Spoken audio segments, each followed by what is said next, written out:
আসসালামু আলাইকুম। সবার আগে বাছাই করা 10টি আন্তর্জাতিক খবর জানিয়ে দেব। প্রথমেই থাকছে শিরোনাম। তবে তার আগে অনুরোধ থাকবে ভিডিওটিতে একটি লাইক দিবেন।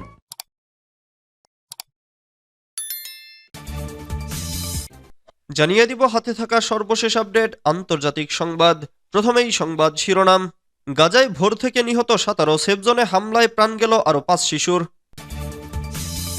এরপর জানিয়ে দিব বাশার আল আসাদকে মস্কোতে বিষ প্রয়োগে হত্যা চেষ্টা। এদিকে যুক্তরাষ্ট্রে বর্ষবরণ উৎসবে হামলাকারী কে এই জব্বার।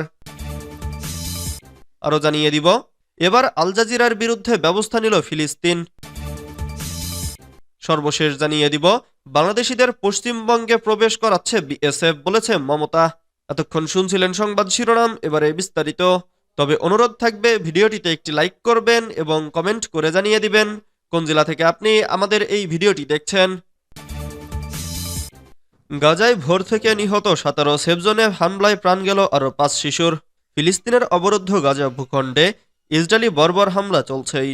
শুক্রবার 3 জানুয়ারি ভোর থেকে ভূখণ্ডটিতে ইসরায়েলি হামলায় প্রাণ গেছে 17 জনের। নিহতদের মধ্যে 2টি শিশু রয়েছে। এদিকে গাজার তথাকথিত একটি সেফ জোনে ইসরায়েলের বিমান হামলায় আরও 5 শিশু নিহত হয়েছে বলে জানিয়েছে জাতিসংঘের শিশু নিরাপত্তা ও অধিকার বিষয়ক সংস্থা ইউনিসেফ। শুক্রবার এই তথ্য জানিয়েছে সংবাদ মাধ্যম আল জাজিরা। সংবাদ মাধ্যমটি বলছে, ইসরায়েলি সামরিক বাহিনী সাম্প্রতিক কয়েক ঘন্টা ধরে উত্তর ও মধ্য গাজায় তাদের আক্রমণ অব্যাহত রেখেছে। ফিলিস্তিনিদের কুদস নিউজ নেটওয়ার্ক এবং প্যালেস্টাইন ইনফরমেশন সেন্টারের প্রতিবেদনে বলা হয়েছে, শুক্রবার ভোর থেকে হওয়া ওই হামলায় মোট 17 জন নিহত হয়েছেন। সর্বশেষ এই হামলাগুলোর মধ্যে নুসাইরাত ক্যাম্পের মিশমিশ পরিবারের বাড়িতেও একটি হামলা হয়েছে এবং সেখানে 2টি শিশু নিহত হয়েছে। এছাড়া মধ্য গাজার দের আল বালাহের পশ্চিমে সালমান পরিবারের বাড়িতে একটি হামলা হয়েছে, যাতে কমপক্ষে 4 জন নিহত হয়েছেন। এদিকে ইসরায়েলি বিমান হামলায় গাজার সেফ জোনে 5টি শিশু নিহত হয়েছে বলে জানিয়েছে ইউনিসেফ। জাতিসংঘের এই সংস্থাটির তথ্য অনুসারে তথাকথিত মানবিক অঞ্চলের মধ্যে বাস্তুচ্যুত ফিলিস্তিনিদের একটি তাঁবুতে ইসরায়েলি বিমান হামলায় ওই 5 শিশু নিহত এবং অন্যান্যরা আহত হয়েছে। বাশার আল আসাদকে মস্কোতে বিষ প্রয়োগে হত্যা চেষ্টা। টানা 24 বছরের শাসনামলের পতন ঘটার মুহূর্তে দেশ ছেড়ে পালাবেন, এমন কথা কাউকে ঘুণাক্ষরে বুঝতে দেননি সিরিয়ার ক্ষমতাচ্যুত স্বৈরশাসক বাশার আল আসাদ। বিদ্রোহী যোদ্ধাদের রাজধানী দামেস্ক দখলের মুখে সিরিয়া ছেড়ে পালিয়ে রাশিয়ায় রাজনৈতিক আশ্রয় নেন তিনি। ব্রিটিশ সংবাদ মাধ্যম দ্য সান চাঞ্চল্যকর এ তথ্য দিয়েছে। এক প্রতিবেদনে তারা জানিয়েছে, সিরিয়ার সাবেক একনায়ক বাশার আল আসাদকে রাশিয়ার রাজধানী মস্কোতে বিষক্রিয়ার মাধ্যমে হত্যা চেষ্টা করা হয়েছে। যদিও প্রতিবেদনটিতে নির্ভরযোগ্য কোনো সূত্রের উল্লেখ করা হয়নি। প্রতিবেদনে বলা হয়েছে, গত রবিবার 29 ডিসেম্বর মস্কোর এক নির্জন অ্যাপার্টমেন্টে বসবাসরত আসাদ হঠাৎ গুরুতর অসুস্থ হয়ে পড়েন। তিনি চলতি বছরের ডিসেম্বরের শুরুতে সিরিয়া থেকে পালিয়ে মস্কোতে আশ্রয় নেন। সেখানে তাকে নিরাপদে রাখা হয়েছে বলেই ধারণা করা হচ্ছিল, কিন্তু সেই সুরক্ষার মধ্যেই এমন একটি ঘটনা ঘটল যা বহু প্রশ্নের জন্ম দিয়েছে। 59 বছর বয়সী আসাদ আচমকা অসুস্থ হয়ে চিকিৎসকদের ডেকে আনেন। প্রত্যক্ষদর্শীদের বরাত দিয়ে রাশিয়ার সাবেক এক শীর্ষ গুপ্তচর পরিচালক টেলিগ্রাম অ্যাকাউন্টে জেনারেল এসভিআর জানিয়েছে, আসাদ হঠাৎই ব্যাপক কাশতে শুরু করেন এবং শ্বাসকষ্টে ভুগতে থাকেন। অবস্থার অবনতি হতে থাকলে দ্রুতই তার অ্যাপার্টমেন্টেই চিকিৎসার ব্যবস্থা করা হয়। যুক্তরাষ্ট্রে বর্ষবরণ উৎসবে হামলাকারী কে এই জব্বার। যুক্তরাষ্ট্রের নিউ অর্লিয়েন্সে বর্ষবরণ উৎসবে সন্ত্রাসী হামলায় অভিযুক্ত সন্দেহভাজন ব্যক্তির পরিচয় প্রকাশ করেছে তদন্ত সংশ্লিষ্টরা। এতে হতবাক করা তথ্য উঠে এসেছে। জানা গেছে, হামলাকারী মার্কিন সেনাবাহিনীর কর্মী ছিলেন। দেশের হয়ে কাজ করেছেন অন্তত 13 বছর। রয়টার্সের প্রতিবেদনে বলা হয়, সন্দেহভাজন অভিযুক্ত শামসুদ্দিন জব্বার 42 বছর বয়সী। তিনি টেক্সাসের বাসিন্দা এবং মার্কিন নাগরিক।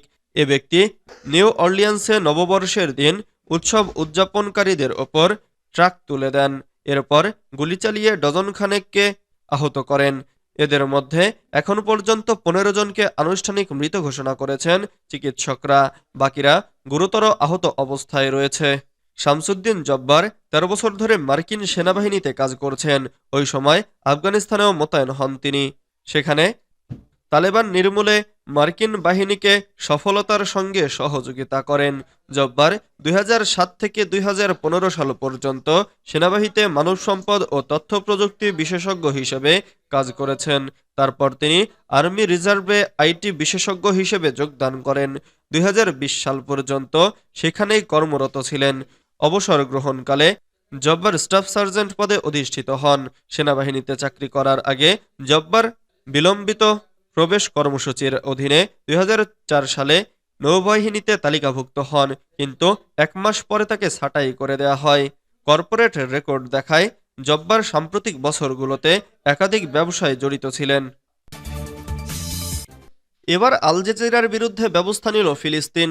ফিলিস্তিনের গাজায় ইসরায়েলি হামলার বর্বর চিত্র বিশ্বের সামনে তুলে ধরছে আল জাজিরা।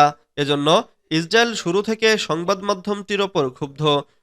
গত বছর জেরুজালেমের অ্যাম্বাসেডর হোটেলে অবস্থিত আল জাজিরার অস্থায়ী অফিসে অভিযানের নামে ধ্বংসযজ্ঞ চালিয়ে সেই ক্ষোভ মেটান বেনিয়ামিন নেতানিয়াহু। বন্ধ করে দেওয়া হয় ইসরায়েলে আল জাজিরার সম্প্রচার। এবার কাতার ভিত্তিক আন্তর্জাতিক সংবাদ মাধ্যমটির বিরুদ্ধে ব্যবস্থা নিল ফিলিস্তিনি কর্তৃপক্ষ। আল জাজিরার সাংবাদিকরা জীবনের মায়া ত্যাগ করে গাজা ও ফিলিস্তিনে ইসরায়েলি তাণ্ডবের সংবাদ সংগ্রহ অব্যাহত রেখেছেন। এরই মধ্যে সংবাদ মাধ্যমটির সম্প্রচার সাময়িকভাবে বন্ধ করল ফিলিস্তিনি কর্তৃপক্ষ। আল জাজিরা জানায়, সম্প্রচার সাময়িকভাবে বন্ধ করার আদেশ দিয়েছে ফিলিস্তিনি কর্তৃপক্ষ। বুধবার 1 জানুয়ারি আদেশটি জারি করা হয়। অভিযোগ হিসেবে বলা হয়, ফিলিস্তিনের অভ্যন্তরীণ বিষয়ে আল জাজিরা উস্কানিমূলক কন্টেন্ট বা প্রতিবেদন প্রচার করছে। সংস্কৃতি, স্বরাষ্ট্র ও যোগাযোগ মন্ত্রণালয়ের সমন্বয়ে গঠিত বিশেষ মন্ত্রী কমিটির সিদ্ধান্ত মতে সম্প্রচার বন্ধ রাখা সহ ফিলিস্তিনে এর কার্যালয়ের সব কার্যক্রম স্থগিত রাখতে হবে। এদিকে অধিকৃত পশ্চিম তীরে আল জাজিরা তার কার্যালয় বন্ধ করায় ফিলিস্তিনি কর্তৃপক্ষের সিদ্ধান্তের নিন্দা করেছেন। এ পদক্ষেপকে ইসরায়েলি দখলদারিত্বের সঙ্গে সঙ্গতিপূর্ণ মনে করেন তারা। বৃহস্পতিবার 2 জানুয়ারি কাতার ভিত্তিক নেটওয়ার্কটি এক বিবৃতিতে বলেছে, আল জাজিরা মিডিয়া নেটওয়ার্ক ফিলিস্তিনি কর্তৃপক্ষের পশ্চিম তীরে তাদের কাজ এবং কভারেজ স্থগিত করার সিদ্ধান্তের নিন্দা করেছে। এই সিদ্ধান্তকে অধিকৃত অঞ্চলে সংঘটিত দ্রুত ক্রমবর্ধমান ঘটনাগুলো কভার করা থেকে চ্যানেলটিকে নিরুৎসাহিত করার প্রচেষ্টা ছাড়া আর কিছুই বলে মনে করে না আল জাজিরা। বাংলাদেশিদের পশ্চিমবঙ্গে প্রবেশ করাচ্ছে বিএসএফ, বলেছেন মমতা। পশ্চিমবঙ্গকে অস্থিতিশীল করে তুলতে ভারতের কেন্দ্রীয় সরকারের নিয়ন্ত্রণাধীন সীমান্ত বাহিনী বিএসএফ বাংলাদেশিদের অনুপ্রবেশ করাচ্ছে বলে অভিযোগ করেছেন রাজ্যের মুখ্যমন্ত্রী মমতা বন্দ্যোপাধ্যায়। খবর ইন্ডিয়া টুডের। বৃহস্পতিবার 2 জানুয়ারি রাজ্যের প্রশাসনিক বৈঠকে বাংলাদেশ ইস্যু নিয়ে আলোচনা উঠলে এ অভিযোগ করেন তিনি। মমতা বন্দ্যোপাধ্যায় বলেছেন, বিএসএফ বিভিন্ন এলাকা থেকে বাংলায় অনুপ্রবেশের অনুমতি দিচ্ছে এবং নারীদের ওপর নির্যাতন করছে। তৃণমূল কংগ্রেস সীমান্ত পাহারা দিচ্ছে না। সীমান্ত আমাদের হাতে নেই। তাই কেউ যদি তৃণমূল কংগ্রেসকে অনুপ্রবেশের অনুমতি দেওয়ার অভিযোগ করে, তাহলে আমি তাদের বলবো এই দায়িত্ব বিএসএফের। বৈঠকে তৃণমূলের এই নেত্রী বলেন, তিনি রাজ্য পুলিশের মহাপরিচালককে তদন্ত করার নির্দেশ দেওয়ার পাশাপাশি সীমান্তের যেসব এলাকা দিয়ে বিএসএফ বাংলাদেশিদের অনুপ্রবেশের অনুমতি দিচ্ছে সেসব এলাকা শনাক্ত করার নির্দেশ দেবেন।